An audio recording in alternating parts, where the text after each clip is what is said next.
Okay, so now today we're going to talk about the thumb. So this is the next talk in our series of short introductions to the different features of the hand. And we've talked about the hand shape, we talked about the skin texture, and then we should look at the thumb next because there are an awful lot of claims about the significance of the thumb which really need to be thoroughly debunked and thoroughly examined. Not least this notion that the thumb is the most important digit on the hand.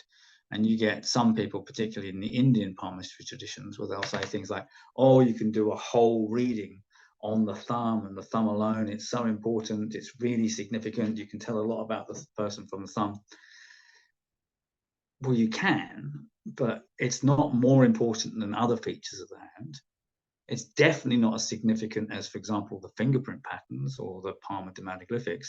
And arguably, it's not more important than the rest of the fingers and many of the lines. And so this notion of emphasis upon the importance of the thumb is an interesting one. And where does that come from? Well, you guessed it, William Benham. William Benham was the guy who basically really put the thumb on the map in terms of saying it's really significant. And people have followed that idea, and repeated it ad nauseam in the last 125 years or so. But the actual experience of reading hands tells you that whilst the thumb isn't completely insignificant, it has its place within the context of the rest of the hand. And interestingly, one thing about the thumb that's significant is it's very difficult for people to understand the significance of the thumb because it's not psychological. One of the distinctive things about the thumb compared to the fingers is it only has two segments. It has the lower phalange and the upper phalange, whereas in the fingers you have three phalanges.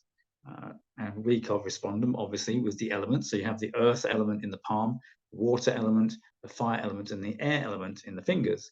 But on the thumb, you only have the water element and the fire element. There is no air element of the thumb. The top phalange, if you like, of the thumb is missing. And that's interesting, sort of from a symbolic point of view, that we don't have an understanding, or we don't have a psychological significance that we can attribute to the thumb. And therefore, when you're coming to talk to people about the thumbs, it's incredibly difficult to ascertain people's experience of it because they're not able to articulate it. Unlike, for example, the index finger or the ring finger or the little finger, which can describe various kind of childhood experiences which are easy for them to identify, and you can actually get verbal feedback from, and therefore you get an idea of what the significance of those things are. Not so much with the thumb. So when you read in palmistry books, oh, it's the most important digit, you have to spend lots of time reading the thumb, you can spend the whole reading doing the thumb. Well, that might be the case if people are doing a short reading. I mean, I guess most palmists only do 10 or 15-minute readings. And if I were to do 10 or 15-minute readings only, and I could probably stretch that time out on the thumb and make the whole reading about the thumb. But that just basically shows how shallow that hand reading is, given that it normally takes between 2 and 3 hours to do a complete analysis of the hand. So it's not possible to say that the thumb shows the entirety of the person. And it's not possible to say that you can do a complete hand reading on the thumb alone. I mean, and as I say, that's not to say that the thumb is insignificant, because the thumb, as what we can see here, the thumb is positioned differently in our palm in relationship to the fingers. We have this what's called this oppositional grasp, and there's much meaning and significance to be made from that. It is one of the things that makes us different from every other ape, for example. Chimpanzees, orangutans, gorillas, they all have very, very rudimentary thumbs. In fact, their hands aren't really like hands, their hands are more like feet, and they're not able to make this kind of oppositional grasp. So if you look at the hand of an ape, they try to grasp it and they'll hold it like this. They won't put the thumb around it like that. And it's this oppositional grasp that in effect makes us different from all the other animals in the animal kingdom, and is possibly therefore a distinctive characteristic about what it is to be a human being. And that's important, for sure. But from the point of view of interpreting the thumb for understanding the psychodynamics of a person, the thumb is not that important. As I said, it's not entirely irrelevant, and there are 3 or 4 factors in the thumb that need to be assessed in great detail to kind of get a measure of the potency that an individual has. But in terms of life-changing insights and understandings, there's more to be gleaned from other features of the hand other than the thumb. Another myth that's kind of often put about, and there's this woman called Claudia Anfuso who studies some kind of Ayurvedic Hasta Samudrika Indian palmistry tradition. And I had a correspondence with her a couple of years ago, and she was saying, oh, in my tradition, you can actually ascertain the nature of the ascendant from looking at the fingerprint pattern on the palm. There's a tradition that says you can, just by looking at that fingerprint pattern, you can work out what somebody's ascendant is. And I tried to have a reasoned conversation with her, but it's completely obvious that that's not possible. It's completely obvious because there are 12 signs of the zodiac, and there are only 7 types of fingerprint patterns. And of those 7 types of fingerprint patterns, 2 of them never occur on the thumb anyway, with a very, very minuscule 0.001% kind of occurrence. So basically, it boils down to you have about 5 fingerprint patterns, and 5 fingerprint patterns and 12 zodiac signs doesn't compute. It's just another example of fanciful thinking on the part of Indian palmists trying to create an astrological symbolism with the hand. That's a topic for another day, but basically, no, there is no correlation between the hand and astrology, and anybody who says so is just making shit up. And this is a really good example of kind of faulty thinking when it comes to understanding the significance of some. And partly, I think, is that because the attribution of it is given too much weight and seen to be too important. And particularly if you're using astrological language for interpreting the hand, then clearly there can be a wish and a desire to correlate the so-called importance of the thumb with the astrological data, and in entirely spurious and irrelevant ways, to be honest. If you want to know somebody's ascendant, find out their birth time and draw their birth chart up. I have nothing against astrology, but do it properly. So yeah, so that's a kind of another myth. And a third myth, which I think is also worth looking at as well, I just want to show you this, is the condition of the thumb where you get a very stunted top phalange of the thumb. And in palmistry, they often call this the murderer's thumb, which is just such a bad name for it. Again, the idea of this being significant comes from William Benham in his book, The Laws of Scientific Handreading, and he tells a story which is undoubtedly untrue about a child who was born with this thumb, and the mother had experienced extreme violence directed against her by the father of this child. And therefore, from this story, he says, therefore, this is a sign of repressed anger and a violent temperament and the propensity to commit murder.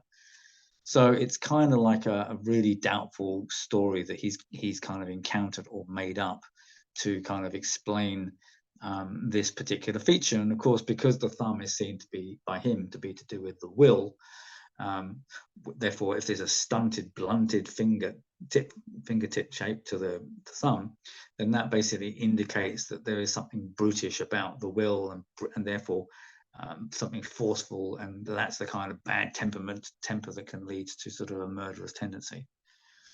And I was having a discussion with a guy called Lawrence Rook recently, and he presents an article on his website where he discusses somebody who's got this particular thumb, and the guy also happened to have simian lines. And he's saying, oh, this shows that the thumb is all about this temper and this explosive anger. And I'm going, yeah, but it's got simian lines.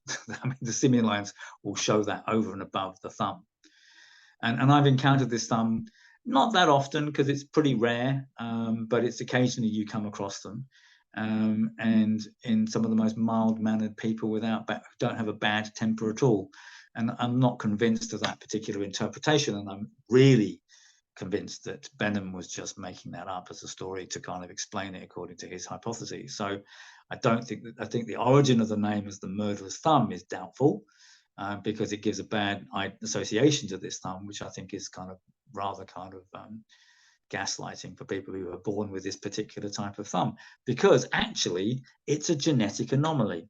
It's a very well known, very well documented minor genetic defect. It's called brachydactyly, and you can look that up on Wikipedia or anywhere else you like, and it's just one of those things. It occurs, You know, it's like whether or not we should take any significance to that. Well, that's a different question. I mean, the simian line can be understood to be a genetic malformation too, and we do take significance of that, but it's a line.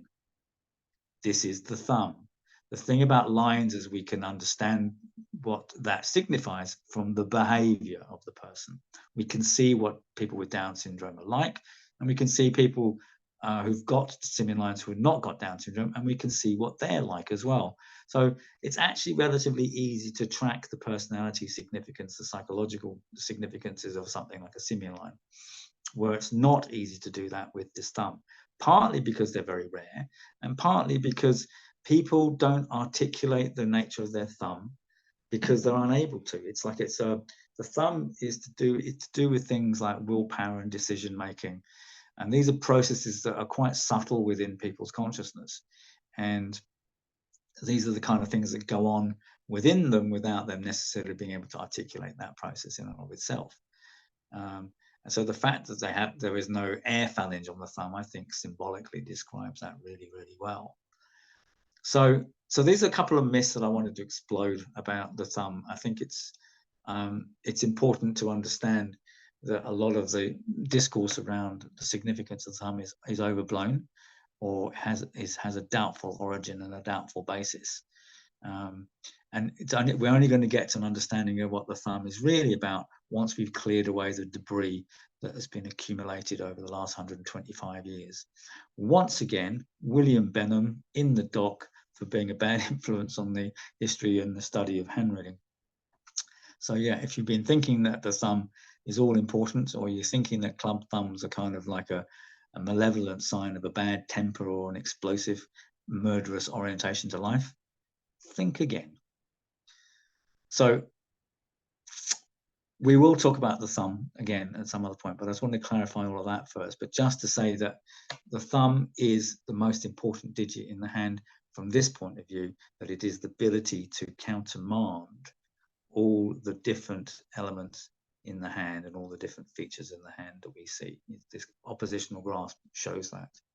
And from the elemental point of view, we ascribe the elements to the digits as follows. We have the air element on the little finger, the ring finger is fire, the middle finger is earth, the index finger is water, and the thumb is ether or space or akasha or spirit, or what I like to use, consciousness. So have a look at your thumb to understand how your consciousness is flowing.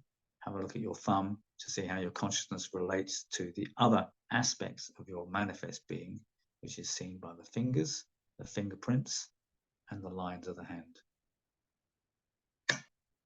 All right, don't forget to subscribe and put your comments in below, and if you have any questions about the thumb and its significance, and I look forward to hearing from you.